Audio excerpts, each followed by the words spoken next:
Oh, hell yeah!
Alrighty, welcome to another episode of Bar Stools. Bleh, I don't even know the name of my own show. Garage Tools and Bar Stools. I think we're on episode 16. Technically, I guess this would be season 5 of the live streams. While we wait for everyone to pop in, Kat said she'd be a little late. I guess we'll go over what's new with the channel. Not that there's a whole lot. I haven't worked on the model since last week. Have worked on the video. For the most part, the video is pretty much done. I just got to add the things that make it look interesting. You know, zooms or what have you. Add music. That's basically what I need to do with that. Working on some other things, but mainly it's been work and getting some stuff done around the house.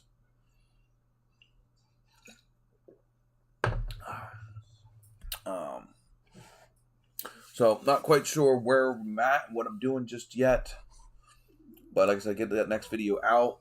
I want to get this truck finished so that way I can move on to a different model. As much as I think I like how this one's turning out, I'm just kind of bored of it. And I want to get it done and finished.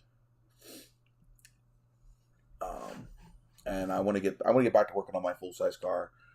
But with the truck needing inspection and buying all the tires and stuff, kind of was money I wasn't expecting on using. Hey Harvey, welcome aboard. Starting the night off right with the freaking the gambling. Howdy, Bradley. Is your dad gonna be lively enough to pop in, even if it's just in the chat? I know he's still pretty down in the slums and all of that.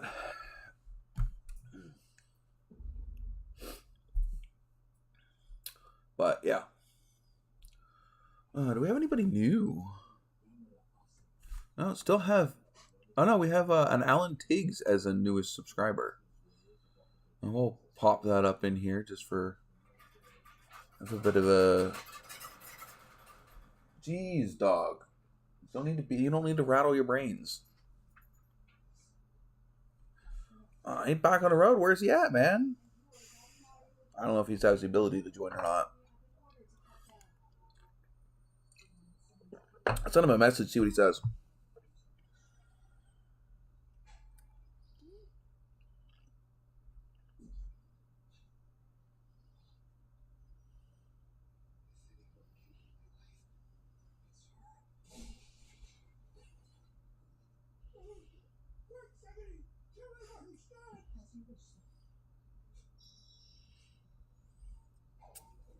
Don't know if he's going to join or not. Yeah, I would say I think everybody's got a bit of a gap to catch on Brad. Let me come over here and check my stats over here. Yeah, it looks like you got about 2 million to freaking catch him. A little bit, almost 3 million. He's got the most hours. Yeah, you got about 10 hours to catch on him too. Brad's got 40. Brad's got the most hours of watch time in here, which is absolutely amazing. 47 watch hours. Harvey, you have 37 watch hours. Jesse followed up by 29, and then Katarina at 17. But any of our people that are up here on the live stream, we tend to have less watch hours only because we're not down in the things typing all that much.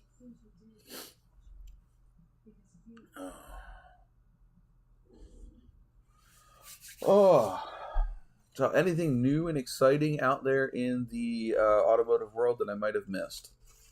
Considering I haven't really been paying attention because most of it just depresses the shit out of me. I know that the Cletus McFarland is having had his Indy 500 today, or was that tomorrow? He had one of the things today.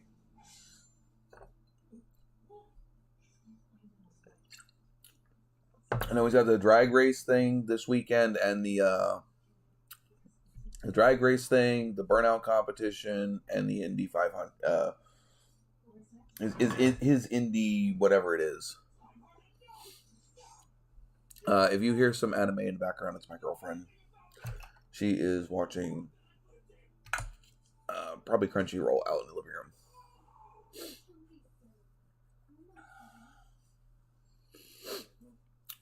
Let's see.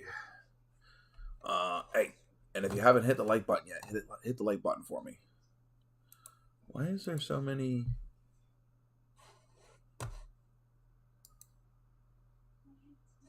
Oh, it might be this maybe. Yeah, that was that. Okay.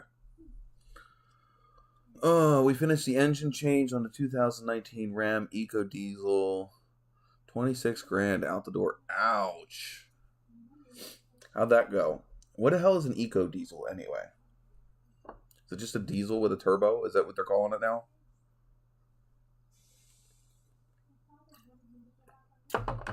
I swear they're just slapping Eco on the front of something just to make it sound like it's something different.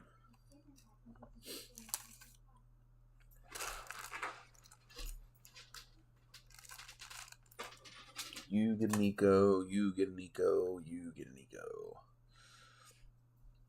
Carbon footprint, this 3-liter.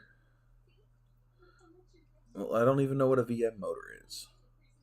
Yesterday and today made 3 loads up to Rochester, New York for a 10-day spot. Wow. That's got to be a big setup.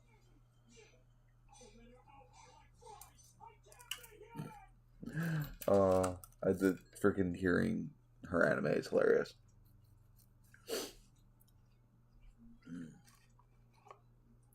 See, what did we get today? We had the crystal sale last week, which technically our live stream was after that. I just worked my ass off this week. VR Motor is an Italian engine manufacturer. Oh, okay. Yeah, I guess it doesn't really matter what manufacturer you have today. Everybody just is part of everything. I think Kat's on her way in. Yep. I gotta swap some things because now we've gotten everything everywhere. All right, that can go away. I am now disappeared. It's okay. I will pop up. Oh, I'm too big. I don't even know how big I'm supposed to be. Hold on. I need my border. There's my border.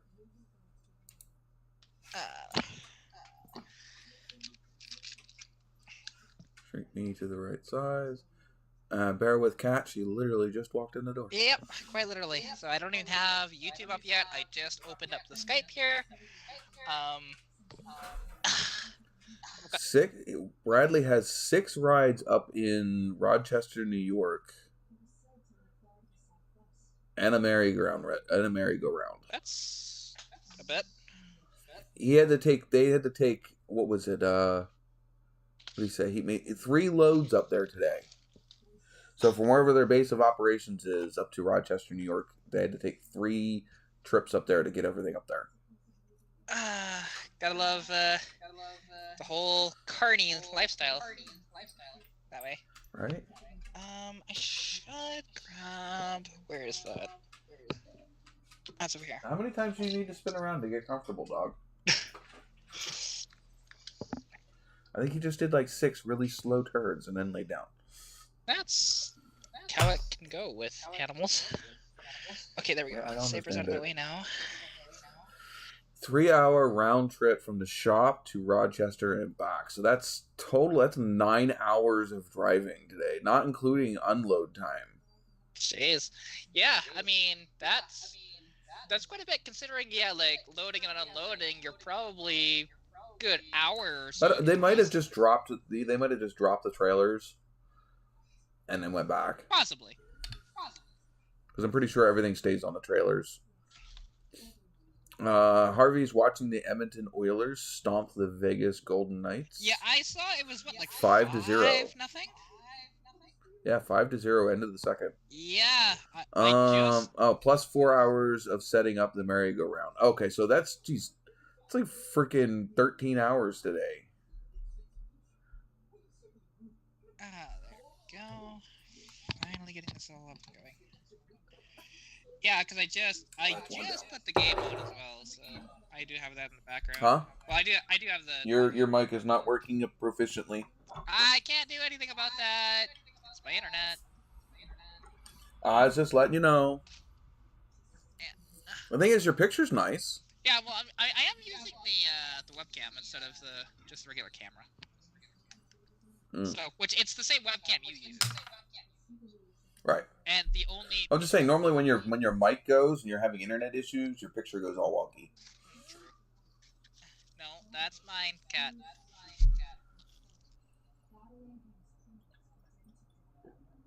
I'll have the beer, you have the pizza. Excellent. I'd share, but you're too far away. And I think I see Katarina Red on the table next to you. Oh, what, you mean the nail polish? Katarina Red. It's your own personal color, right? Definitely, yeah. Because I have all that money in, brand deals. your own line of nail polish.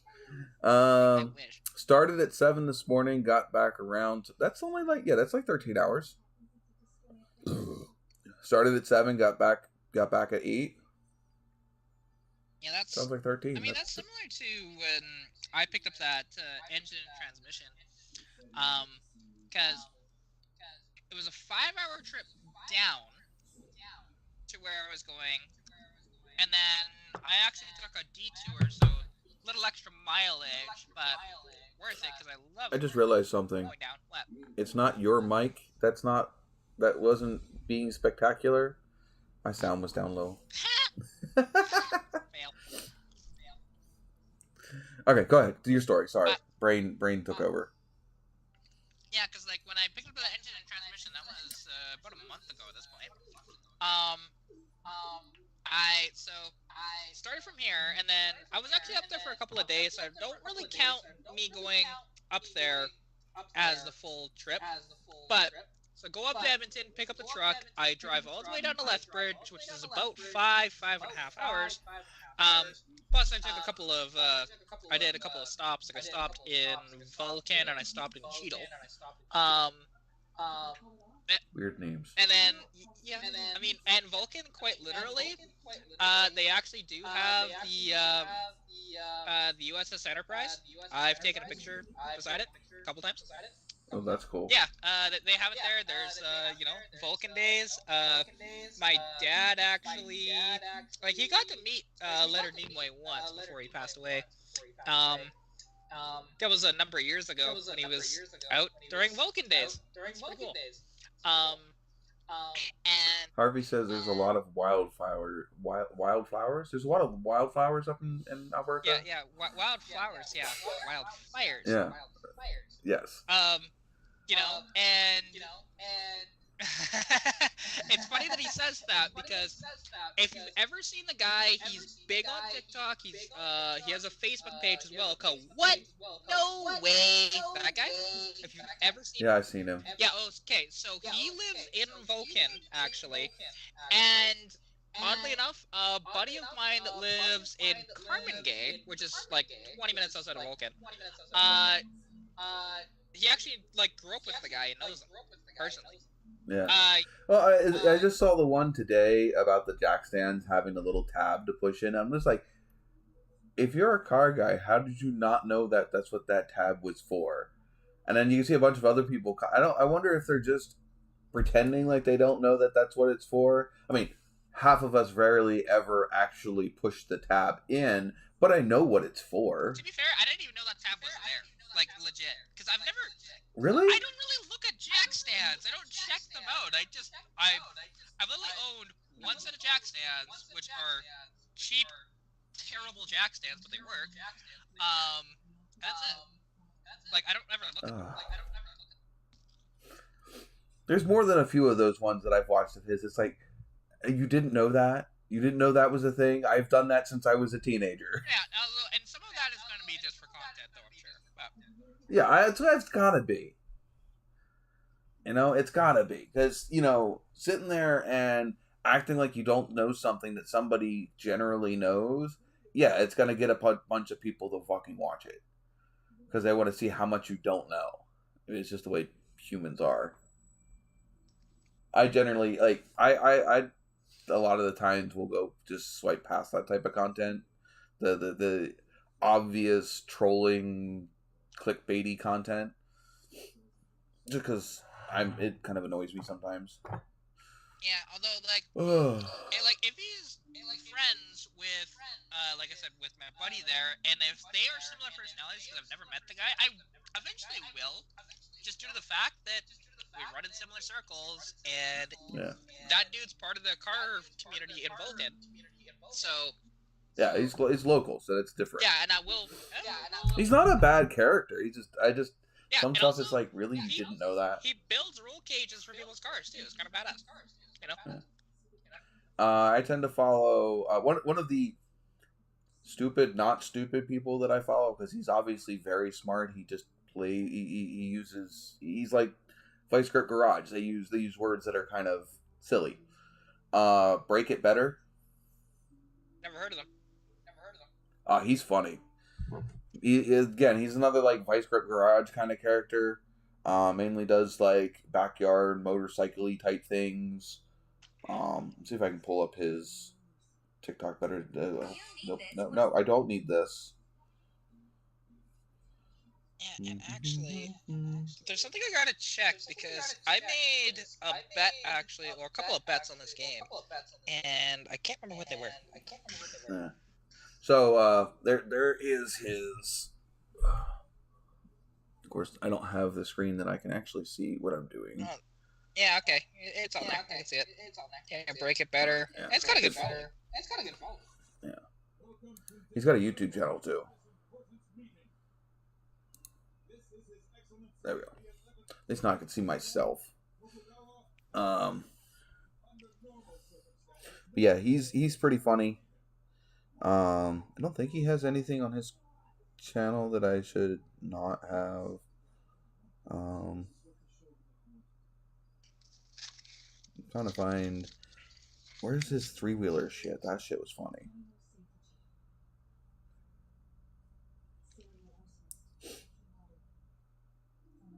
He sounds like he's kind of up north-ish. Up north-ish really narrows it down. Well, you're up north-ish. And the funniest thing, I'm not even that far north. Like, you're a lot far north compared to me. well, compared to you, yeah. And because Harvey is about 3 hours Anything north of me. Canada's up far north. Yeah, like Harvey is about 3-ish hours north of me. So He might as well be touching the North fucking pole then, shouldn't he?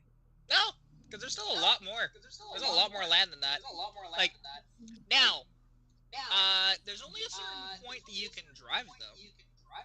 Past that, because like where he is, there's still a lot of ways. You can still drive about 11 or 12 hours after that, but then once you hit a certain point, depending on where you go, you cannot drive it anymore. You have to fly.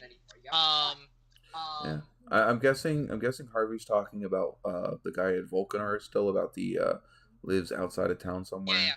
Like I know. Okay, when I say in Vulcan's quite small. It's just a small town, and Vegas has scored. All right, so I need them to score at least one more, and then Edmonton needs to win this game, and I'll make about $20. Mm-hmm.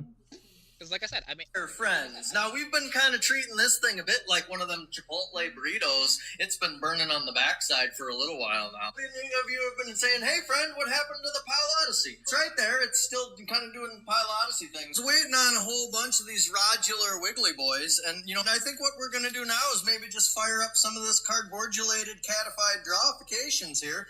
And maybe we'll figure out if we can't maybe make these things a little less bad, almost. Maybe a little more gooder, if you will. To make a little bit of a sketchy bit here, just to kind of decide how we're going to do this.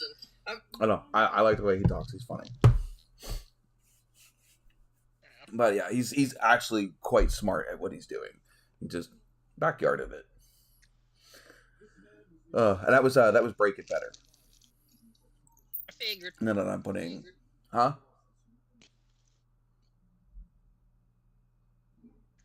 Sounds a bit like AVE, but not as smooth. Which I don't know. But you gotta that's one video on TikTok. But the other thing is a lot of the shit he says is literally off the top of his head.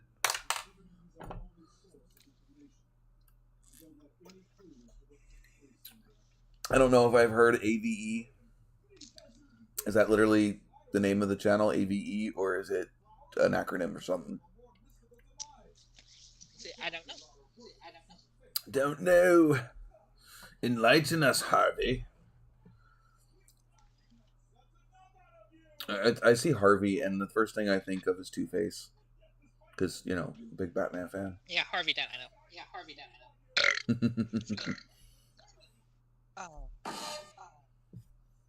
But like... I gotta turn my volume down again. But the one nice thing about this, actually, this bet I made... What? Well, because... There's only one nice thing, though? Well, the thing is, if I lose, I'm not actually losing any money, because it's bet credits that they gave me, so it's just like, sweet! Aww. So, I mean, I think unless if the Oilers completely fall apart in this game, which I don't think so, it's 5-1 at the moment. But it's possible. It is the Oilers after all. They are a strange team in that regard. They can outscore their problems, no problem, but they have some defensive issues, and some goaltending can be iffy at times. Because actually, I didn't even see who was in net for the Oilers. I need to check that. I can't tell you the last time I watched a hockey game. Hockey is so fun to watch. Well, hey, I'd have to have cable. Technically you don't. I'd have to have a sporting channel. Yeah, see, of some sort. See, the one thing is, I can watch any NHL game. Because I borrow my sister's Shaw TV info. I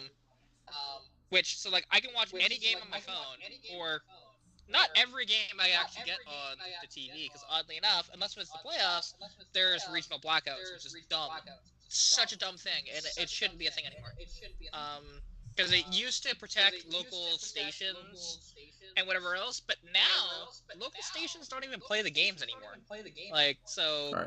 They should stop with that BS, because protecting your market either. There's a lot of things that things and people still do that don't make sense anymore because it's an outdated practice. It's like Ordino versus everything. That's what AVE is. Man. That's what AVE is. I'm reading it. Yeah. It's just like copyrighted music, or I shouldn't say copyrighted music in general. I should say the artists that refuse to allow somebody else to use any bit of their content. Yeah, because I mean, what was I watching the other day? I was watching a React video, and they were talking about how their one video got completely taken down because the artist, like a lot of artists will now let you like share revenue or whatever. But there's a few artists that will still just immediately give you a copyright strike. And it's just, to me, he made a great point. It's kind of stupid at this point with the way the music industry is now. Smaller artists need that ability to cover a bigger artist's song to gain exposure for themselves, or the music industry is going to die because new artists are going to become, popular. 2, if you want your song to get out there, you want more people listening to it, especially people that may not be in that circle of content to begin with. Yeah, and see, and the one thing that, because for the most part, the smaller artists are happy that people are using their stuff, and the bands and artists themselves don't care if you use their music. It's the labels that care because until they get bigger. Yeah, because I've had music in my older videos that was copyright free, and when the artist got bigger and got popular, now all of a sudden it's copyrighted, and it doesn't matter if your content was whatever. I had to prove that when I used the footage, that the video was copyright free and free to use as long as I did such and such, such and such, and such and such. Mainly put a link to the video, a link to the artist in the description, and a link to the song. That's why I don't use a lot of that stuff anymore. I use Epidemic Sound because I pay for those licenses. I don't have to put anything in my video saying where I got the song from because I have the license. Well, see, and that's the interesting thing is, because, like, I pay, and it's just generic sort of music or whatever, but it works, to be honest, and for any of the videos that I need to add sound to, which is not very many, to be honest, it's, my time-lapse videos I do that for, and, I'll do it for any of the car show videos that there happens to be copyrighted sound in the background, so I will just take pictures instead and remove the sound. Alternatively, though, I've taken video and removed the sound. And I could do that, and then just do a voiceover of it, with a little bit of extra sound in the background for, like, music that I pay for. I could do that. But what's interesting is those sounds, I've tried to upload the same videos to TikTok, but some of those sounds are actually copyrighted on TikTok, which is weird because of TikTok, right? But yeah. Because for the most part on TikTok, it doesn't really matter. I've had, like, one video not taken down, but they've just muted the sound because of copyright stuff, which makes no sense because they let you use the sounds. But how TikTok gets around it is you're only allowed like 60 seconds of anything. And it's only a certain 60 seconds of a particular song. You can't pick and choose what you want. That's the only shitty part about it. But but I mean, really, like, TikTok for me actually goes pretty good. I'm liking the growth, and actually Instagram right now is popping off pretty freaking good too. I've had a number of reels just go nuts lately, so it's been nice. I haven't posted anything on any of. I think I've posted a few things on Instagram, but not reels. I haven't really posted anything on social media, actually, because I haven't really done anything. It's mainly just been work, home. I finally got some chance to work on that video for the second video for the little scale truck, but like even that, it was slogging through 3 hours of footage to cut it down into like 20-30 minutes. Some of it's speed forwarding, some of it's just getting rid of chunks of content that somebody's not going to want to sit there and watch, you know. But yeah, at least I'm at the part that I like now, where I get to like put everything together and make it look cool. I don't like chopping it down into the, getting rid of, the extra, the fluff. Yeah, that's fair. I mean, and that's one thing with me, because obviously I don't do that. But a lot of the, depending on what it is, like if I'm working on something, like I never edit anything out, but I will do clips edited together though. Yeah. And because a lot of the stuff when I'm working on it, well, it's just to show like how long it actually takes for some of this stuff. And that's one of those things. That way that my channel is a little unique compared to most, because a lot of people edit their stuff way down, which depending on how big of a project it's going to be, that's when I don't do it. A lot of it is just to eliminate where somebody will lose their attention span. Yeah, for sure. Like I don't do any of that. And to be honest, I sometimes will get people to tune out before I even get into what I'm doing. It happens a lot. Because attention spans are that horrible. Yeah, people's are. Like, I have an average sort of thing of like just over a minute typically. Sometimes it's more than that, but it depends on what it is. I've got like I think a minute 30, and usually I'm still talking at that point. Before I get into the thing, because I talk about, like what happened with my car and, why I'm working on it, sort of thing. It's like any freaking content creator would do, except for they do it a little quicker than I do. But that's fine. Sometimes they'll add a little bit of the action in before they start talking sometimes. Yeah. Oh, yeah, well, it's like, because my last proper video, because I've done a few shorts and whatever else, my last proper video, I actually showed just one picture of, which you've seen those pictures, of my spark plugs, right? Say what again? The spark plugs that were in my car. Yes. When they just about melted themselves, which that was quite impressive. Those are the worst ones I've ever seen, to be honest. So far, at least in my car. I've had them do similar, but not chunks missing out of them, just a little melty.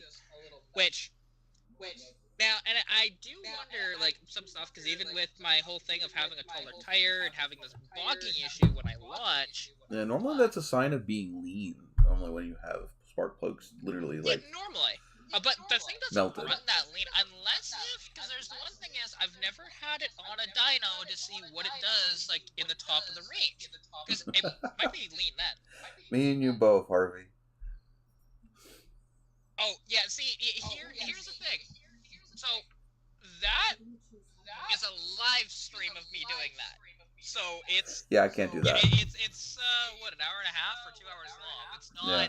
I have really hard time watching other people's live streams just because I'm that bad. Like, I have... So, even video games, okay? I've had friends that... The people that I watch all their videos, but if they put a live stream on, I won't watch it because I get... number one, it's a large chunk of time that I have to commit to something. And I'm really horrible at committing large chunks of time at things. Because I get bored and go do something else. But yeah, I have a hard time. Like, I watch a lot of people play 7 Days to Die. And one of my favorite content creators for that started doing live streams instead of edited videos. And it sucks because I can't sit down and watch a whole live stream of him literally sitting there playing with all of the boring stuff in it. And, it's just like, no, edit it down into something that's bite-sizable for me to be able to follow along, because I'm going to get halfway through that shit and be like, all right, nope, I've got to find something else to do. Yeah, I get that. To be honest, like, it's one of those things. Well, looks like you're going to get a view out of that anyway. Yeah, I mean, and Harvey, here's the one thing.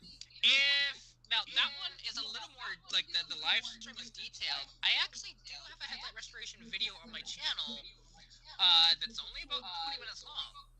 However, I didn't do it in stages on that one like I did with these ones. Those, honestly, because all I did with for that restoration, I was mostly just getting the fogginess out. So the lenses were cracked and they were awful anyways. It was just to kind of show that, hey, you can do this without spending hardly any money. I just took 1500 grit sandpaper and wet sanded it down. That's all I did in that video, and then I buffed it out. But the live stream, I start with 230 grit to get all the deep scratches out. Then I go to 1,000, 1,500, 2,000, 2,500, 3,000, 4,000. Right? So. Spoiler alert, how'd it come out? They're actually really good. To be honest, they're not perfect because there are still some rock chips. Did you put a protection over them? Not yet. I did try and clear coat them, and the finish just looked like crap. So I'm like, no, I sanded that. Yeah, no. There's actually a headlight sealer. Yeah, there is. I just don't have it, and I'll just have to find it. I gotta talk to my buddy Dieter, because he's actually done this a lot. He has a product. I just have to talk to him about it. Which because it's not actually more of a clear coat. It's more of just a plastic protectant to keep the UV from eating the plastic more. Yeah, and which I normally have one. I just don't know where it went. So, there's that. Yeah, and I have a quick little thing on. You have a TikTok on it, don't you? Yeah, I have a TikTok on it. I put it on Instagram as well. You know, it's in a few different places. I'm not the best friend at following everybody's videos, but I do tend to keep tabs on things. Again, the attention span of a goldfish. I kind of absorb things in little tiny small quantities, but I do tend to at least keep an eye on things. It's not the greatest for long content videos. Unless, the funny thing is I have a double standard with that. Like, people building models or creating something or building something, I'll sit there and watch that shit even if it's 2 hours long. But you get somebody that's just talking or doing something that I already know how to do, and forget it. Nope. See, and actually, I will really quick show you sort of this quick little, less than a minute videos here. If I just go share screen. Don't need the sound. Hold on. Yeah, I know. I gotta put the thinking on. Hold on. Excuse me. Maybe there it is. So, this is how they kind of. Hold on. We're not scared. We're not sharing yet. Okay. I think we were. There we go. Oh, why are you so tiny? Sorry, it's Instagram. That I opened it up with. No, not you. Oh. Well, no, Now I'm. Wait, hold on. I'm all over the place now. Hold on. Actually, I wonder if I should do the YouTube one, because it might be bigger on the screen. Okay, alright, there's that. Now I just want just a share screen. There we go. Yeah, it's on there now. I saw it. So, but anyways, you know, because the headlights, oddly enough, we didn't have to do much work to get these out, thankfully. Because this was last Monday, so not like this week's Monday, the previous Monday. And all right, go ahead, you're up there. So you are sharing your whole screen. Yeah, that's fine. There's nothing that's confidential in the background or anything. But see, you can tell they're not perfect. That one's a little more decent, but this one's a little more fogged up and whatever else, right? And now if I get rid of that and go to this was in the middle of the wet sanding. You can see it's just very foggy because I haven't buffed it out yet. That was only with I think 1,500 grit sandpaper at that point. Which is funny because there's even this guy that comments that says couple hours to sand and polish. I can do it in 15 to 20 minutes. It's not gonna be a nice job if you do it that quickly, but and so that was in the middle of it, right? And then this is what I ended with.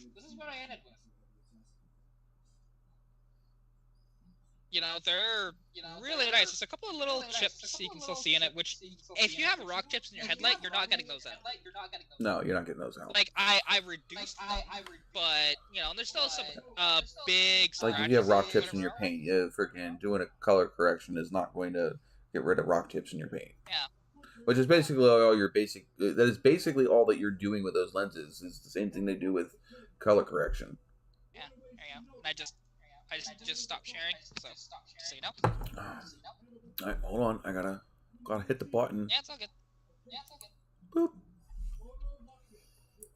But, yeah, and that took me, it was about 2 hours, give or take, to do that.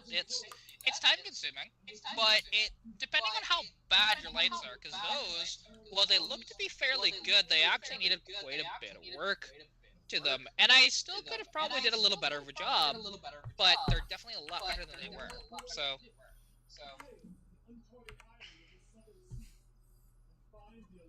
Sorry, moving you around a little bit. Yeah, all good. And it's just one of those things that it's not only for presentation purposes, but if you actually drive your car at night, it helps your vision as well. If it's not all scratched up and it's trust me, I know if you've seen the front of my Dodge, it is one of my biggest issues I have with my Dodge is the fact that the headlights are absolutely horrendous. Yeah, and honestly, you just need to do the same thing. It's just, and oddly enough, with that, it's going to be a little quicker than what I had to do, only because it's a much smaller light. They're skinny. They're skinny on that. That's a fat light. It's about that big by that, right? Yours is like that. It is not that small. It's like 6 inches tall. Yeah, it's 6-8 inches tall. Yeah, which about that, yeah. It's not. Yeah, our Kia lights were like that. Have a lot of little micro cracks in them. You're not fixing that, and that sucks because it does reflect the light all over the place. Yeah, like with that, you'd have to replace those. Yeah, and we went and checked the prices of the lights on the Kia. Oh yeah. One headlight was $1,000. Yeah, it's ridiculous. Like, you'd have to try and find some in the junkyard that were bad. Good luck trying to find a Kia Soul in the junkyard. Like, Oh yeah, no. We remember when we went to go get the bumper for that car. I had to go all the way up to Connecticut. Oh yeah, I remember. Just to get a bumper, because literally these cars do not exist in the junkyard. The second they land in the junkyard, they're gone. And even finding parts for them online sometimes are a pain in the butt, and it's super expensive. Which is really weird because the Kia is not, the Soul is not necessarily a, super high value car. It's a throwaway car, so I don't understand why the parts for them are so expensive. Well, I don't know if they're considered actually a throwaway car, because I don't know. The only reason why I say that, they're a cheaper car, absolutely, but I don't know if anything's considered a throwaway car anymore compared to how they were in the past. I can see that more. The accents, the Fortes, at least as far as Kia is concerned. Even the Cobalt. Well, they don't have the Cobalt anymore. What do they have now? What does Chevy have now? They don't even have any of those. They have the Cruise. They still have the Cruise? They still make the Cruise. And those, the Cruise is actually a decent vehicle if you don't build it like my buddy did, like a moron. Because, the one thing is, and I understand, I get it totally, you want to modify your vehicle and make it faster and all this different stuff. Believe me, I get that. But I don't want to remove the reliability of my car to do so. Right? I'm sorry. I was reading the chat. I missed what you said at the beginning. Oh, I was what just are we removing? saying, because my buddy, he has a Chevy Cruze, and he built the crap out of it. So there's a tune on it, bigger turbo on it, better injectors, that sort of thing, and that little, what is it, like a 1.8 or 1.9, something like that turbo. I don't know. My motor. Well, my Cavalier was a 2.2. Yeah, well, no, I was just saying. I don't know what they put in it now. I can't remember actually what it has for a motor. Just it's whatever the regular turbo. I think they went with a 1.9 and the 2.2, at least in the Cavaliers. I'm not sure what they do in the Cruzes. Yeah, no, it might actually be the 2.4. I can't remember, to be honest. But regardless, so he built the motor. Cruze diesel he's had is a a turd. dyno tune, and it makes like 3 horsepower, which is insane for that little Holy engine. crap! Yeah, and he wonders why it freaking blew up and cost him $4,000 to replace. Well, yeah, I mean that's because anything when you push an engine to its limit, you're getting performance, but you're sacrificing longevity, which is why most manufacturers detune their engines so that way they last longer. Because that many hamsters Kia use to eat a lot and are expensive to feed them. Ever since that one commercial, man. Yeah, but our Kia Soul, it's not that hungry of a thing. I mean, I wouldn't consider 29 to 32 miles at a gallon that bad for that car. No, that's actually pretty good. Like, and it's interesting because I put out actually a video yesterday, just a short little thing of talking about why I drive classic cars instead of these newer vehicles, and it's mostly down to the maintenance of newer vehicles. How much of a pain in the ass it is to work on. They're a pain in the ass. Like even my dad's too many gizmos, gadgets, and who's to go wrong. Yeah, well, even the Magnum, right? Because I actually didn't, because it was a little too warm for me to spend about an hour working on the car outside. I wasn't even thinking about putting spark plugs in it. I figured, that should be pretty easy. Well, you actually have to remove you don't have to remove the airbox, but you have to remove the throttle body. I can't stand that thing. You have to remove the upper intake as well. And there's a bunch of little electrical things you have to unplug as well. And then you can take out your coil packs and then get the spark plugs. Which, it's so many unnecessary steps to just change spark plugs. And that's not even that bad. Well, the other thing is most people don't even really change spark plugs almost the whole life of the vehicle anymore. Oh yeah, that thing, it's only because of just, the problems that it has, whatever else, and the fact that we're pretty sure they're still the original plugs and they have 160,000 kilometers on them, which is 100,000 miles, you're probably due for spark plugs at that point, Bradley says, how about the Honda Toaster they came out with? People call it the Element. I call that the big ugly sister to the Kia Soul. See, the Element was out before the Soul, though. So I said the big ugly sister. Oh. See, and I would much rather... Okay, now, new Kia Souls actually don't look too bad. The original Soul, though, was one ugly car. As I said, we had the 2000... I like the 2012 that we had more than the 2011 that we have, but I like the 2012 more than I like the current generation. I don't like it when they got to the squinty-eyed... See, I actually like the newer one because they kind of ripped off Chevrolet with the Camaro front end is what I call it, because you look at that front end. Yeah, I can't stand it. I don't like the Camaro that way either.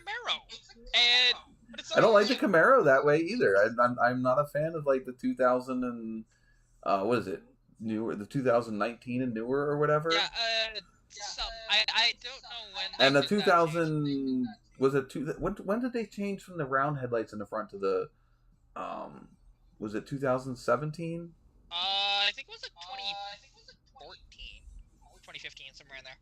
It was a while ago. Yeah, it took me a little to get used to that new front end. Yeah, and the one thing is, that front end, it doesn't look good as a base model. However, if you put all the, the splitter on that and the canards and the big wing out back, it actually looks pretty decent. Because on what, the new ones or the 2000 like the new ones, the mid 2000s? That way. When they changed the front end, it technically looks more aggressive to an extent, but the one where they eliminated the center of the front bumper. Yeah, essentially. No. The thing is, as a base model, I think they don't look good.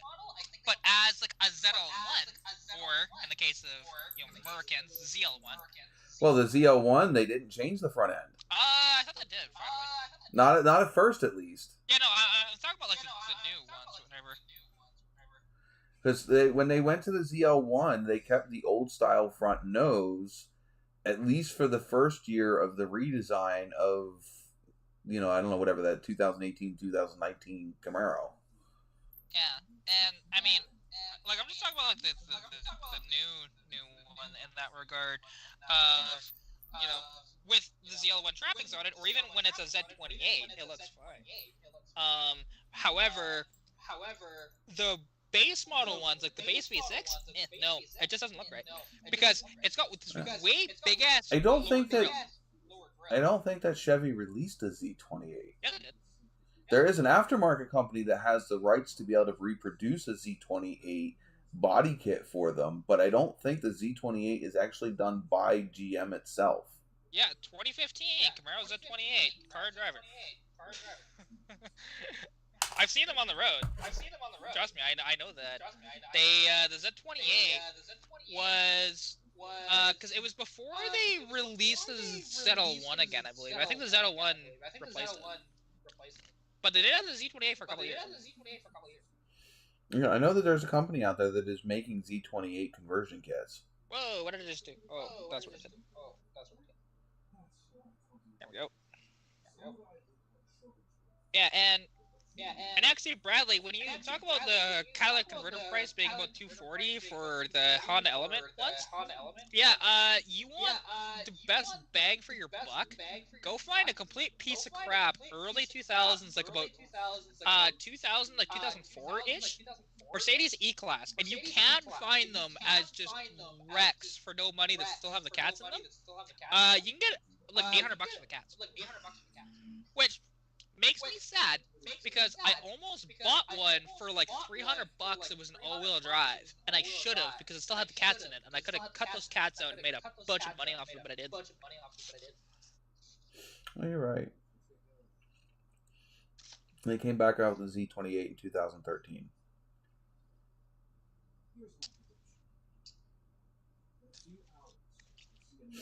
That's what I thought. The more you know. Yeah.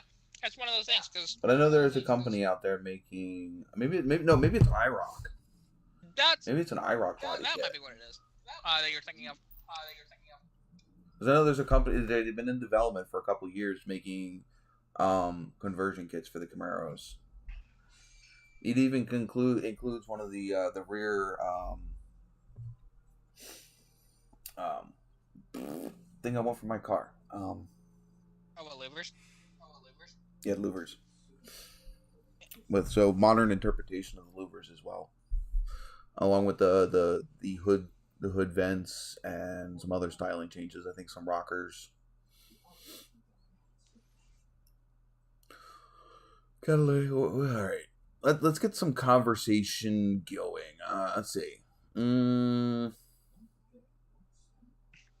mine's a blank because I have literally been avoiding automotive news per se, just because every time I hear something, it's something also that's not enthusiastic. Yeah. I did see Ford is releasing a new Ranchero. Huh? I saw that somewhere. I don't remember where. I saw it somewhere. That's probably fake. Because maybe I'm spouting off. Like I know they talked about making a smaller sort of Maverick. Ford reveals new insane 2024 Ford Ranchero and stuns the entire industry by Clean Tech. That was a video. I need to take a look at this because I haven't even heard of this. I knew that they were potentially making a smaller. Oh, there you go. Yeah, it is the new Ranchero. Cool. I like that. I do, but I just want to know: is it gas powered or is it electric? It's probably going to be gas because one thing is Ford is they're not doing the full electric craze like they are, but they're not. They're offering. The thing is, they're doing what they should do. They're offering it as an option, and that's what most of these manufacturers should do. It should be: here's electric vehicles for those of you that want electric vehicles. Here is gas vehicles for those of you that still want to run gas vehicles. I'm not saying that electric vehicles on a whole are bad. I don't like the fact that the government is literally forcing it upon people. That's what I don't like. If I wanted to go get an electric vehicle for my daily driver, cruise around, whatever, I should be able to. But if I want a gas-powered vehicle for the perks of owning a gas-powered vehicle, like the ability that if I break down somewhere, I'm not going to need somebody with a diesel-powered generator to come freaking restart me. To be fair, though, you break down in a new car, you're going to need to be towed pretty much 9 times out of 10. Just because of the complicated electronics that the vehicles have now, right? I'm talking about running out of gas versus running out of battery. That's true. Well, even new cars, if you run out of gas in a new car, it can cause problems, which is stupid. It shouldn't. I don't know. We ran out of gas in our Kia. You have no problem. I just had to go get a gas can and fill it back up. It's kind of funny because that video that I posted, because it's on YouTube, it's on TikTok, it's on Instagram. Instagram is getting the most hits on. About, you know, like I said, because I kind of compared the Magnum to my Mustang in regards to spark plug maintenance and how hard is it? All right. Right? I have some info on the Ranchero, since that's what the topic was that we were talking about. It is supposed to be on the Ford Maverick platform. It is likely to come with the 1.5 liter 4-cylinder EcoBoost, the 2.0 liter, or the 2.3 liter for the Raptor trim.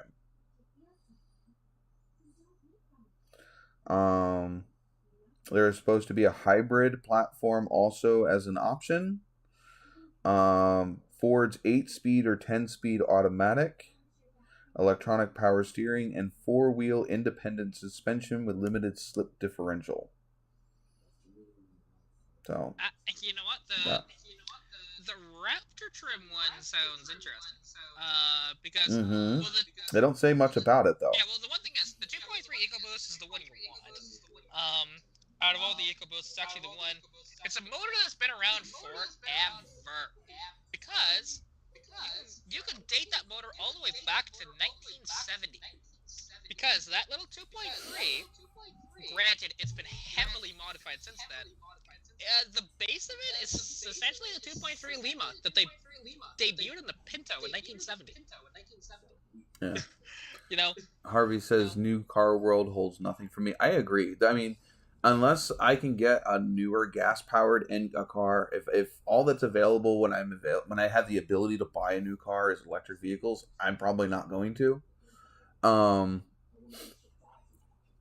He says, though, if you found a Chrysler Flathead, you'd have his attention. Yeah, which he's referring to the Fargo there. But the unfortunate part is that Fargo, that's a project that's not going forward. Well, I mean, if the guy wants it as a lawn ornament, maybe, even though that the engine has issues, they might part with the engine out of it. Yeah, but there's no... The engine is just a nice display piece, because you'd have to rebuild the entire thing, which good luck finding Chrysler Flathead parts. Good luck. But I am probably sure that those heads are probably still good. The block might still be good.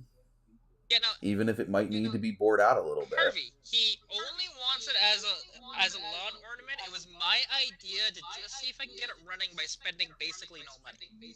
That's all I was gonna try and do, is just see if I can get it running. And Harvey's buddy has 4. See, and the one thing is, I know, like, you can find those engines. I know where a few are myself, but he has no interest in doing any of that.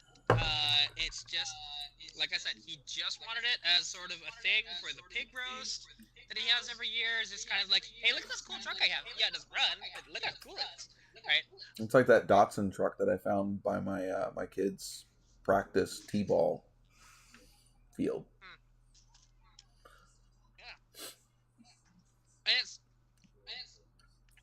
it's sad because there's no rust in that truck. Now, having said that, doesn't mean it doesn't have condition issues. Like, because the one thing is that people don't realize, you don't typically see a lot of rust from vehicles built pre-war, from the late 30s right up until the early 50s. And well, normally it's pre-war because they had decent metal. In fact, actually, there are some cars right after the war that a lot of the metal was galvanine. Yes, metal, and that's what I was talking about. That's what I was going to get into. Which is left over from the war. Yeah, and a lot of the vehicles, like, after the war, are galvanized metal, and that's the reason why they just typically don't have rust in them. And it's really cool that way, so you can find those vehicles that are like that. Like I said, and that period of that metal, because they had a ton of it after the war still. Basically, like I said, from about 1938 is when they started to use similar metal to that, right up until about 52, 53-ish. That's when they started to run out of it. Even then, some manufacturers still use galvanized after that, but it became a little more expensive to use galvanized, so they started to get a little cheaper, and they used conventional steel. Okay, come on. Can one of these teams just score one more? I don't care if it's Edmonton or Vegas. It's only 40 seconds left in the game. Come on. Somebody do something. I want the $20. I can use it right now. Oh my god. Here's one for Chris, even though Chris isn't here. First picture. It's a semi-truck with... Okay, I can't really see. Load of metal. Yeah, it's kind of not coming in clear, I can tell. Yeah. Let's see if I can get it to focus. Right? What the hell? Spaghetti metal. I mean, technically, he does have an oversized load sticker, and there is a flag on the end. But I don't know, man. That looks like a recipe for impalement. Well, Harvey, to be fair, when a lot of these vehicles were made, like when that Fargo was made, it's a 48 Fargo. There wasn't much for paved roads yet. Oh my god. And that was also a truck that, yes, you could like drive it on the street, whatever else, but it was more designed as a farm truck, you know. And it's a 1-ton as well, so like it would probably break your back driving it. But it's cool. Bradley asked if he has his chase cars. I don't know. It's just a picture on Facebook. Though I did scroll up to another thing. 20 Ford Mustang prototypes that almost made it into production.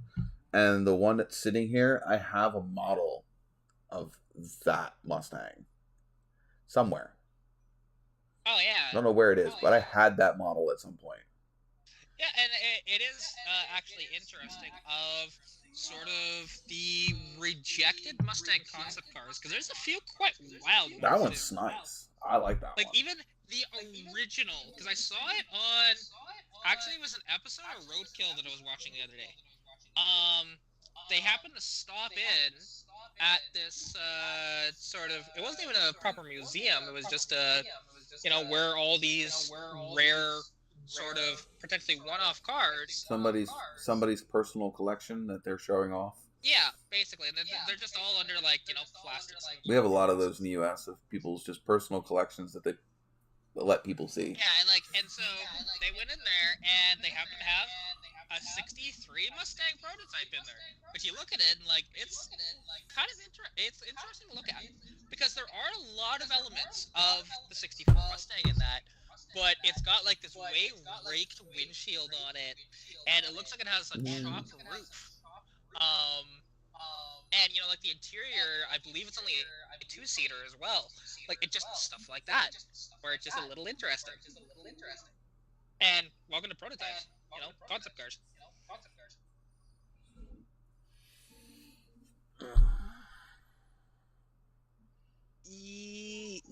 I need to get closer. Oh, that's not the one I saw. But that would definitely be one of them, though. Because that's a fastback, and if you look at that fastback design, tell me that's not like a first-gen Charger, like 66, 67 sort of style.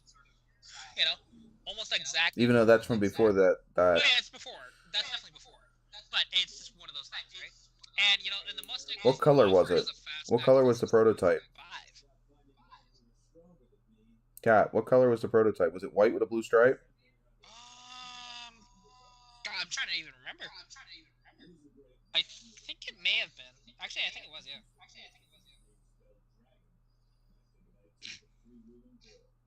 Come on, focus. Yeah, that's it right there. Like, and you look at that, even like that front end. Now, again, much later. But tell me that front end design isn't similar to like a '71 Javelin. Yeah. Right? Well, I mean, the thing is whenever you look at anything in the automotive world, they tend to get inspiration from other vehicles that are already out or other concepts that they've seen. It's like, ooh, I like that. Let me incorporate that into my design. I mean, that goes with almost everything, because humans are very not original. Most original ideas are actually contrived from somebody else's idea that they saw at some point. Maybe not remember that they saw it, but now it's in their brain. They thought of it first. Yeah, and actually, that's an interesting thing, especially when it comes to the C7 Corvette versus the last generation Viper. Because the Viper actually came out a year before the C7 did, and so many GM guys, it was so funny. They're just like, "Oh, the Viper copied it." No, other way around there, but It depends on when the concept for the C7 came out. Just because the C7 wasn't released until what was that, 2014 or 13? Doesn't mean that it wasn't already in concept and in at least sketch form, years prior. Yeah, but and the one thing is though, like, nobody ever talked about that portion of it. They always just saw the production cars, and everybody always thought that the Corvette came out first. It's just like, you only think that because there's a hell of a lot more of the Corvettes out there than the Vipers. Yeah. There's the last time I saw a last gen Viper, it was quite a long time ago. Actually, I see more of the earlier ones as opposed to the late ones, which is sad because I love looking at the third. I live in a different area. I see quite a few of the. I've seen quite a few of the last, was it 14 to 16 or whatever it was. Yeah, I think it was 13 to 17. I think it was. And then in that generation as well, they decided, hey, it's not going to be a Dodge anymore. It's going to be an SRT Viper. And then they realized that was a bad idea, so they changed it back. Oh, I mean, that's just like even Ram got its own brand. Well, it does now, yeah. But they tried to make SRT a brand like that, and with the flagship being the Viper, and it just didn't work out because people were like, that's a Dodge. That's a Dodge. Stop that. And they learned the lesson. Yeah, I don't know. We saw both a C7 Stingray. What is it? A Z51? What the hell was that option? There was a Z51 option on them, yes. Yeah, it was a yellow car with black accents. Fucking, oh my god, knock you in your teeth exhaust. And then right shortly after that, we saw a C8 in that blue. I still don't like the C8. It's a cool looking car. It does not scream Corvette to me at all. Yeah, see, there's elements of Corvette, but you do see, though, because what they did with that car, they took a Ferrari 458 and reverse engineered it. That's it. Yeah, I know, it's just stupid. I mean, I understand why they did it that way, although I kind of wish to a certain extent with the Corvette, if they went down two different avenues with it.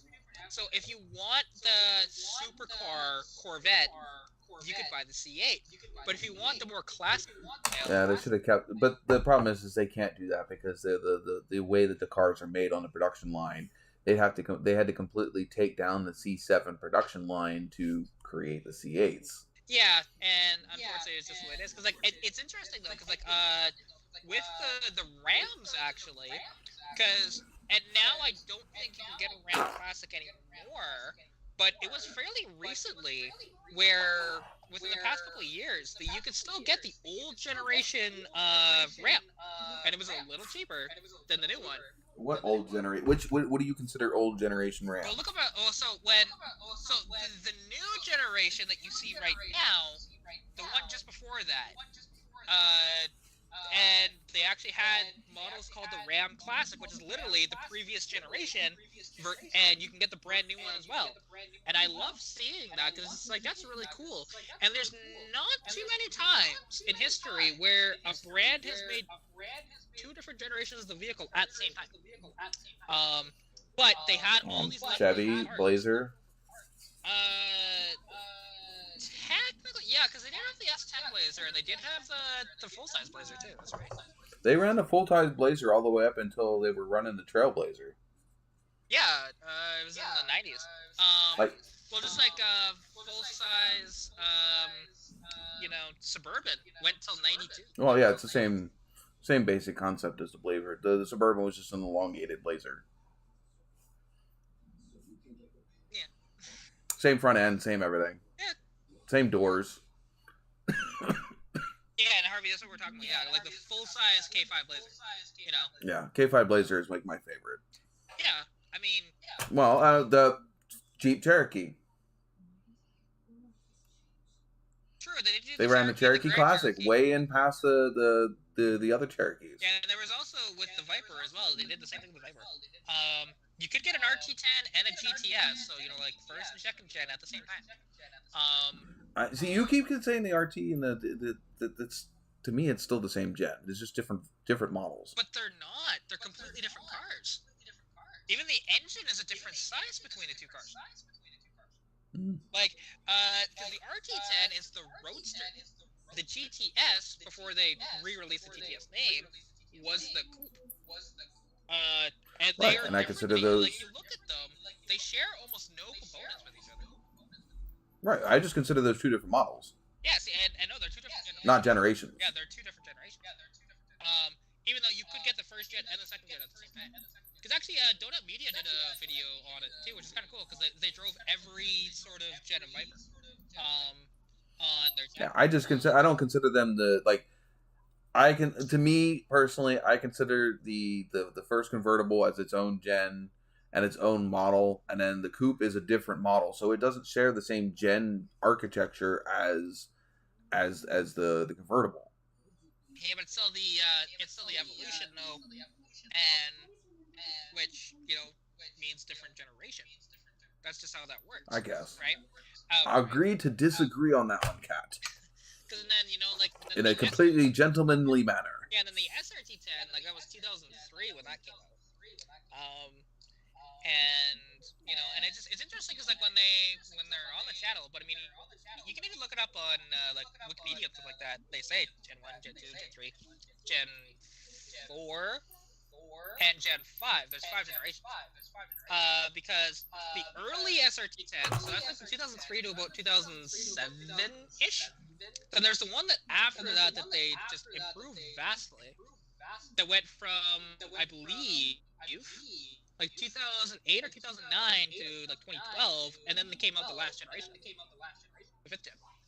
People don't realize that because they think it's all just one generation and they just did a facelift on it. No, it's entirely different. And the one thing is, because when Donut Media was driving the cars, they really like all of them, but when they're driving them, it's just how much improved the cars got. Because the first generation is a very raw car, and it was put together very cheap, to be honest, compared to.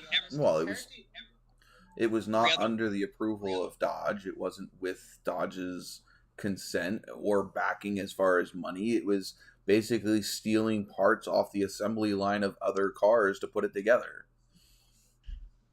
Yeah, for sure. Because I just want to look, actually, because obviously they did commit some money to it after the fact, but how much did Dodge spend on the first? Damn it. Because it wasn't much, it was hardly any money, to be honest. Viper. And now what's interesting about the first gen Viper, though, because, I mean, Carroll Shelby did have a little bit of influence into that thing, too. Because he knew about it. Yeah. And he helped a little bit with the development of it. Before... It was just Dodge's upper brass that didn't know about it. Yeah, which is cool. I like that, and, Carroll Shelby kept it quiet. Until they... Of course, he's never been a company man when it comes to the big companies. He has never tended to like dealing with the upper management. True. Well, and that's the one thing that I did like though about him, because if you look at the first gen Viper, it's literally straight up. It's a Shelby Cobra 2.0, 100%. And I love that. Because what's interesting, yeah, the early cars didn't even have door locks. Like, they didn't have windows. They didn't have a roof. What's the point of a door lock if you don't got a roof? They had soft tops, but yeah, definitely. Again, still, what is the point of having door locks if you don't have a roof? There's also no external door handles on the early ones. And there's no point in having an external door handle if you can just reach inside the car and pull the door open. Yeah, well, and also, like, so if you had the soft top on it, which is very poor sealing, to be honest, and then you had these plastic windows that basically you just kind of put into their slots, there was a little kind of like a on Jeep it that you could unzip just to reach the door handle inside. It's like a Jeep. It's not meant to be practical. It's meant to, if you are stuck out in the car in an emergency, to try to keep the car somewhat dry. Not so you can drive it in the rain. Yeah. Well, that's true. It is just an emergency, because most people that are driving that car, you don't want to drive that car in the rain to begin with. The thing's a handful on dry roads with the tires that it comes with. I guarantee you that thing was damn near impossible to drive on wet roads with the tires that it came with. Yeah. Oh, yeah. And to be honest, like, that's something. Because Casey Butch actually, he had a GTS. It was like a 2000, I think 3. Yeah, the blue one. Yeah, that blue one. I feel this. Yes, he wrecked it, rebuilt it, and he still has it. I didn't really wreck it. Okay. Oh yeah, he wrecked it bad. Well, because the one. Like not recently. I'm talking like a while ago. Fair enough. Because the one thing is, like, with that car, because he actually talked about how he drove it one time in winter, and it's just how sketchy it was. I'm like, well, yeah. Not surprised about that. But like he said that, and he talked about the kind of science behind. That's the one thing I like about him, is he talks about why don't you actually want the thicker tires on your car in the winter and even in wet conditions. So he talked about it in 2018 on VinWiki. The video was called "The Viper That Got Me Kicked Out of My Small Town." He again talked about it on a video on his channel called "How Idiots Wreck Dodge Vipers." See, I kind of remember that.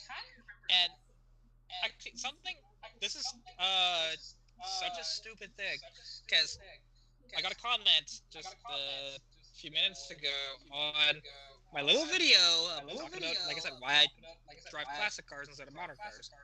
That was just one thing. There's so many more than that. But this guy she called an 81 Mustang a classic. I feel bad for her. I don't understand people that if it has a freaking carburetor, it should be considered a classic. Yeah. We're not going to talk about people wrecking anymore. Why? Our Nikolai just wrecked his truck. Well, didn't wreck his truck, but went over the river and through the woods in his truck. And it's in our live stream group.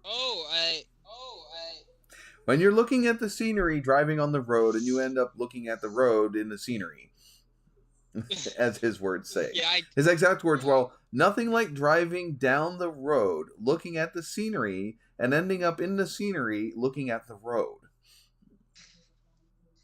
That's why you're supposed to be looking at the road while you're driving, not let the scenery. You let your passengers look at the scenery. Yeah, and now, don't get me wrong, it's not like my head isn't on a swivel when I drive, and I will spot things. Oh yeah, but you're not like, ooh, pretty. Oh shit. Well, I mean, I will go, ooh, pretty, but I make sure to look back at the road before it frickin' turns me. Considering your eyes, your hands do tend to follow your eyes. So, like, whatever you're looking at, your body will generally want to go in that direction. I actually learned that because there was a show.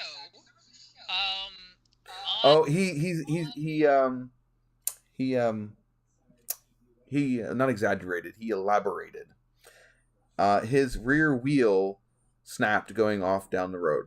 Yeah, I've been reading that. Now, is that somebody over torquing the lug nuts and snapping the wheel studs, or is that a failed wheel or failed hub? Yeah, or wheel bearings or whatever. He's got a picture. I can't really tell what the picture is. It just looks like a dent. It looks like a dent on on something.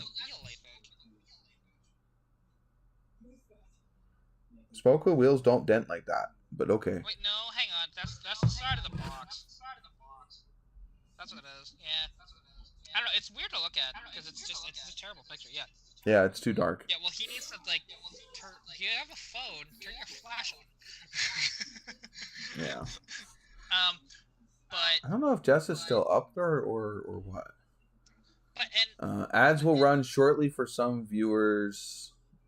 Apparently, they're having an ad currently. Yeah, see, and I played around with that with my last live. Yeah, it actually gives me a little countdown if I notice it. Yeah, it does. It gives you a long countdown because I only had like 2 or 3 viewers the entire time, and I basically was tap dancing for an hour and nobody talks. So I'm just like, I'm done. Last night on here. Sometimes I pop in your lives. That's not always, but sometimes. Yeah, sometimes you do, and it's fine. Like I don't expect a bunch of people to jump into my lives, be nice and sort of chat, but it doesn't. Well, we got 2 people here. I think we got 2. Yeah. I'm gonna guess it's Bradley and maybe. Where is Jesse? I don't know. We are losing followers like freaking flies. I mean, we lost Pilot. I have yet to hear anything from Pilot. I even messaged Chris. I'll message Chris again. I have not heard anything from Pilot in forever. Tap dancing spiders. Your brain is you abused your brain too much when you were younger. Oh, I was one of the ones who got the ad. Damn. Thank you for supporting the channel, Kat. Yeah, in before I put an ad blocker on it. I'm not gonna do that. Well, that's now I know when the ad's gonna end. Yeah, and it's usually a skippable ad, so it's just 5 seconds. Skip it. Burp, burp. Because I'm not watching the full. That was actually and I don't. Anybody who actually pays for the ad space on YouTube and does like those 15 or 20-minute ads, what are you doing? Oh. Like, what are you doing? Well, they're what they're hoping for is the people that fell asleep. Yeah. Or it just has the it on in the background, because I do that a lot. I'll have just something playing on in the background just for background noise. Mainly it's music, but and my beard's dry. I'm just replying to this guy's dumb comment that said, "Yeah, she called an '81 Mustang a classic." When I play this on the TV, I can't chat. No, not really. I mean, when I watch it on TV. Because generally when I'm watching YouTube, I watch it on the big TV. Yeah, no. If I'm in something like one of Kat's lives, or if I want to comment on a video that I'm watching, I'll pull it up on my phone and make my comment. But I still want to see it on the big TV. Yeah, so like I'll watch Kat's live stream on my TV, plus also have it playing on my phone so I can comment. Because your smart TV doesn't have an ability to write a chat. Yeah, well, even like what's kind of dumb is even if you're on like a console, like a PS4 or a PS5, you still can't. No, even those even if you have one of the little chat pads, it won't let you do it. Yeah, that's dumb. Like, and I can plug it because you can plug any USB device into it. I can plug my I can use a wireless Bluetooth keyboard on an Xbox. Yeah, you can on PlayStation. Not the PS3, but the PS4 and PS5. Yeah, your phone will link to an Xbox because Microsoft is Android friendly. It is. Unless it's an iPhone. The one thing I like about because PlayStation did this first is so on my actually on the PS3 and my PS4. You can actually remote play, so you can have the console going, and you can actually play off your phone. It's a really neat I can do that with feature. the. It's a little clunky because it was never designed to run through the computing power of your phone, but it works, and it's so cool. I've done it a few times. You can. I can screen my phone to the TV. I can play a video game from my phone and play it on my TV. Yeah, see, and So, like, let's say you have, like, Apex Legends or... I or could do that off my TV as well, but it's only, like, I don't have a smart TV, but I do have a little device that I can connect stuff to, like, it's... No, literally, just the phone and the TV, and I can use my TV as a screen to play my video games on my phone. Yeah, like I said, you have a smart TV. That's what it is. Yeah, if you can connect there's a your Roku. phone to your TV, it's a smart TV. If it has apps in it, it's a Not smart necessarily. TV. Not necessarily. Oh no, I could connect to my phone. That's what they're called, trust me. 'Cause Right, but I had a Element. I had an older TV, an Element, and I could still connect my phone to it and screen share what was on my phone to the TV, and I had no smart apps on it whatsoever. Yeah, but for the most part, though, you know. Most people's phones are smarter than they are. Yeah, I guarantee you, my phone is smarter than me. well, yeah. There is so much crap on this phone that I still don't know how to use. Yeah, same here. Granted, I've only had it for like 2 months, but yeah. I'm kind of disappointed though. You know that really nice, pretty case that I had for mine, which it's still pretty, but it is. I'm not sure if Yeah, it's the finish is kind of so something. Yeah, it's a little the epoxy scratch is really easy. Well, see, you know what you could do with that?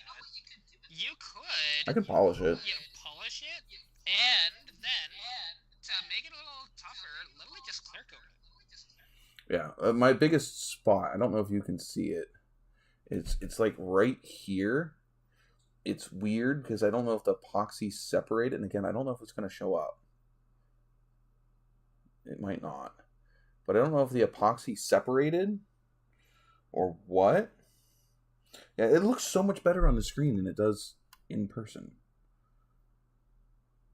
Come on, focus. I can see some of the scratches in it. Like I said, you could, because I would see if you could polish it out and then put a clear coat on it. Yeah. You can see the dot, like right here, right beneath the camera in the middle of that black. It's got like a pinhole in it, and then there's another one right up about here in the middle of the red. And it's almost like the epoxy lifted.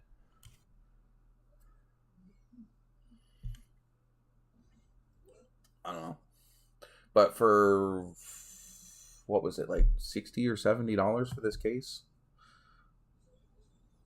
I would expect it to have handled weather a little. I mean, handled, wear a little bit better than that. I have. Let's see. What do I have on my? If anybody has Pokemon Go, Jess got me hooked into Pokemon Go. I could use friends in that game. Oh, hang on. I will find my number and you can copy and paste it. Just send it to me in Instant Messenger. Yeah, well, I'm going to. Because and then what other games am I playing on here? Cut the rope just for fun. I have Double Down Slots too. I have stopped playing it because too many of my friends stopped playing it, and so like getting the wheel spins and the bonuses kind of suck when you don't have any friends. Yeah, see, I don't do any of that. For any. I have Sonic. I have the original Sonic the Hedgehog on my phone. Like any of that casino stuff. Yeah, I do that properly, not fake. Well, I do it. I don't do it where I put money into it. I just do it for fun. I like playing the slots. You won't ever see me dump money into it. I also playing Leo's Fortune, which is a really pretty game. It's kind of like got this like koosh ball character. It's got no arms, legs, or anything. It just whatever. And it's kind of like a side scroller puzzle game. It's fun. And then I have old school. Ready? Slither.io.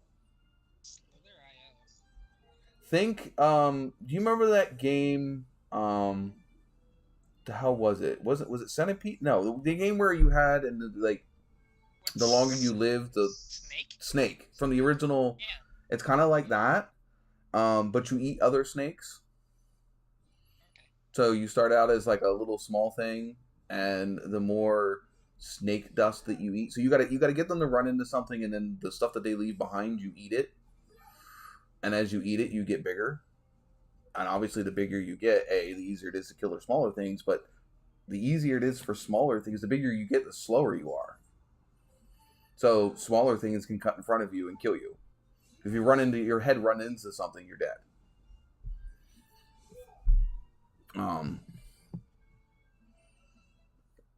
Let's see if I can. The sound is just fine on my phone, but I can barely hear Cat on the TV. I don't know. Do you seem to be? My monitor says that your sound is fine, Cat. I have little volume monitor things. Yeah, I couldn't tell. So yeah, this is Slither.io. I'm gonna run into something and die here in a short hot minute. But yeah, you start out as really small, and that little dust stuff that I'm eating is I'll get constantly. But you can see another snake up in the top corner there. Oh, I'm gonna run into that one, and I died. Yeah, we'll see. The only thing I hate is that they got ads in it now. They didn't used to have ads. My tech support lives with his mom. I'm taking it that's your kid. I'm out of beer.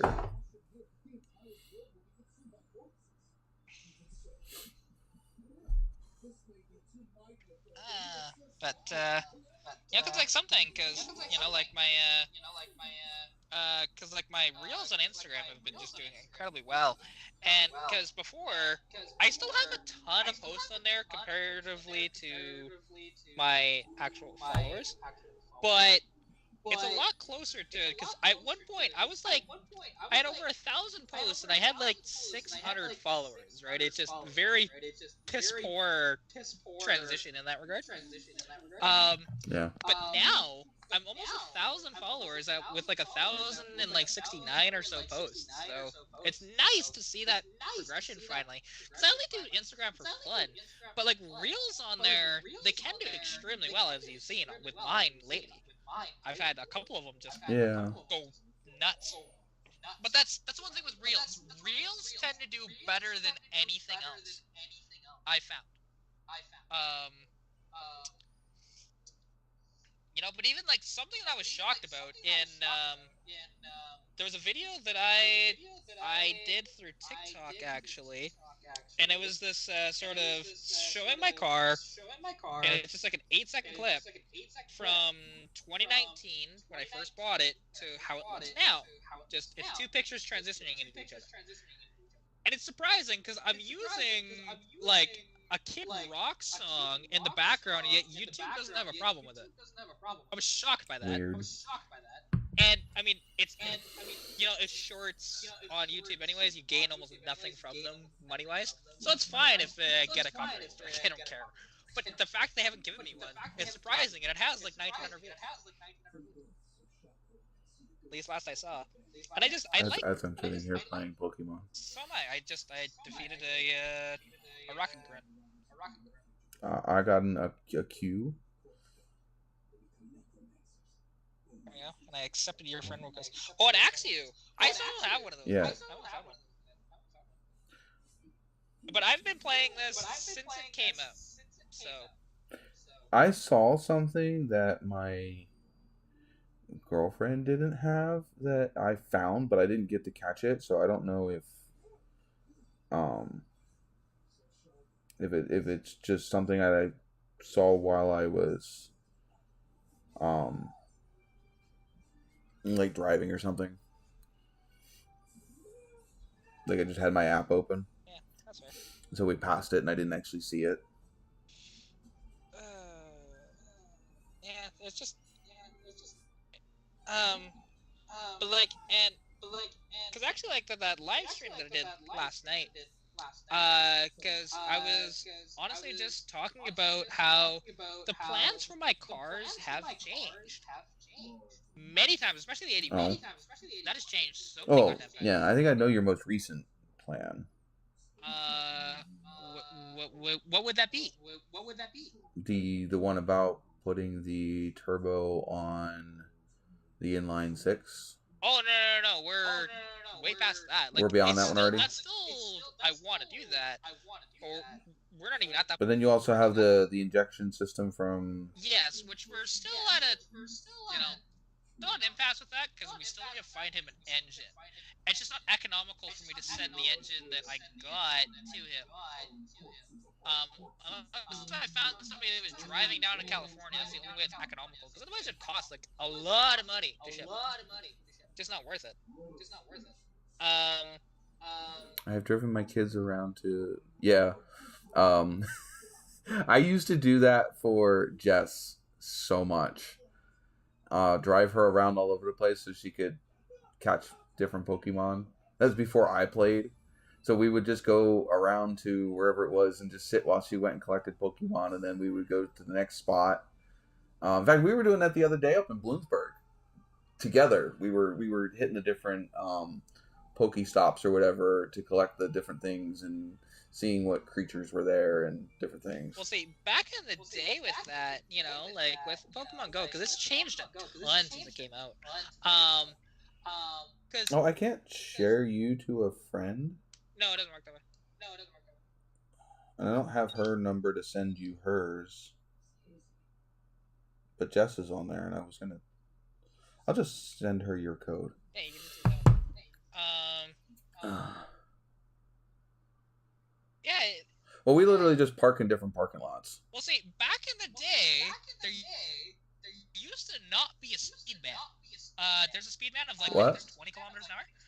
Now, but back in the day, you can go as fast as you want and do it, which caused problems. So that's why they got rid of that. Well, you just say you're a passenger. Ours just lets me say I'm a passenger. Yeah, but the one thing is, you go to a certain speed, anything you try and catch will just run away, or it just disappears and nothing spawns entirely. Oh no, Jess has caught things like while we're cruising around. There's a certain speed. I don't know how fast that is, because we were doing like 40, 55 miles an hour. That shouldn't have worked then for you. They've had that speed ban in for years, because there was reports coming in that people were crashing because they were doing it while driving. This is you dumbass, Well, that's why they have the disclaimer in there. Are you a passenger? And if you say you're a passenger, well, then that eliminates the company's responsibility for the accident. Yeah. That's why they have stuff in there like that. So it's just like stoves. They come with that little plate that's supposed to attach to the wall that you're supposed to slide the back foot under to keep the stove from being able to tip forward. Didn't know that was a thing. You've ever installed a stove? No, never. There's a little metal foot that gets bolted to the floor or to the wall that you are supposed to slide the back foot of the stove under, and that keeps the stove from being able to tip forward, because obviously if there's a post and the foot is stuck in the post, it can't go anywhere. Most people don't ever install the little metal plate, even though every stove comes with one. Yeah, I have. And so if the stove tips over on top of, little Johnny when he climbs up on top of the door to get on top of the stove, because, parents aren't watching to begin with, it's not the stove's fault that the kid gets squished into the freaking stove compartment because the stove falls on top of him. It's just like, you ever get one of those, like, shelving units that has the little nylon strap that you're supposed to screw into the top of the shelving unit and then into the wall? Yeah, see, I haven't done much work to the house, period. That way. Okay, well, shelving units come with this little nylon cord that has a screw that goes into the top of the shelving unit and a screw that goes into the wall. Same thing. So if little Johnny decides to climb up the shelving unit, the shelving unit can't come falling forward and land on top of him. Most people don't install them. I'm not saying I'm not guilty of the same damn thing, because I moved the shelving unit around, and having to reach up there and unscrew the little fucking thing to move the shelving unit, it's a pain in the ass. But shelving unit falls on little Johnny, you don't have that safety feature on. Company's like, well, we included the safety feature to stop that from happening. You didn't install it. Not our fault. That's why they include stupid stuff like that. It's just like, are you 18 to enter this site? Well, there's nothing really stopping you from entering the site except for saying that I'm 18. Yeah. If you say you're 18 and you went and entered the site, but you're not 18, well, that resolves the owner of the site from any wrongdoing if you saw something you're not supposed to. Well, and actually, it's something, and I don't know how this actually got spread around, because like I said, when Pokemon Go first came out in 2016, there was rumors about, well, because Mewtwo and Mew weren't out yet when the game first came out. It took about 2 years for them to finally release those two. And the thing is, there was this rumor that floated about that, Mewtwo is actually at Area 51, so you can go there and go get Mewtwo. And people got arrested doing it. Oh my god. It's like, you idiots. Why would you think that's real? There was a lot of instances like that, and because now there are certain areas where Pokemon won't spawn because of, like, government facilities and stuff like that. Because there was a point where that was becoming a problem. Back when the game was, like, peak, at its peak, which was... And didn't they have, like, flash mob locations where everybody would go to an area to catch this certain whatever? Well, I mean, there are, like, for example, there's still raids that happen, and... Well, yeah, we get little raid thingies that, are in certain areas in our town or whatever, but I'm talking about, like big events where everybody, Community Day. It's once a day every month. And basically, there's a certain Pokemon that'll spawn, and you have an increased shiny chance of that Pokemon during that day, and it's only for a few hours. It's usually on... But is it in a certain place or everywhere in the wherever? world. Yeah, see, I'm talking about things the events that only happened in certain places. Well, okay, there is, like, Go Fest. That's a thing. Where, in certain areas, like, they've done them all around the world, but, like, at certain places. So, like, they've had it in Chicago, they've had it in Japan, and they've done it in Korea and a few different other places, too. To where if you buy the tickets and you're actually there, you can actually go in and participate in the event at those locations, which is cool. I like the idea, but it's just, there's never any that's close to me. They've never done one in Canada, although there was a talk actually about when it was, like, at its peak. There was talks about, there was a petition, I even signed it myself, online about having a Pokemon Go event with the Calgary Stampede, which the Calgary Stampede is huge. It's one of the biggest in North America, period. So, and there was this whole thing and a campaign to Niantic, but they could just never get together between Calgary Stampede and Niantic, apparently, to get it done.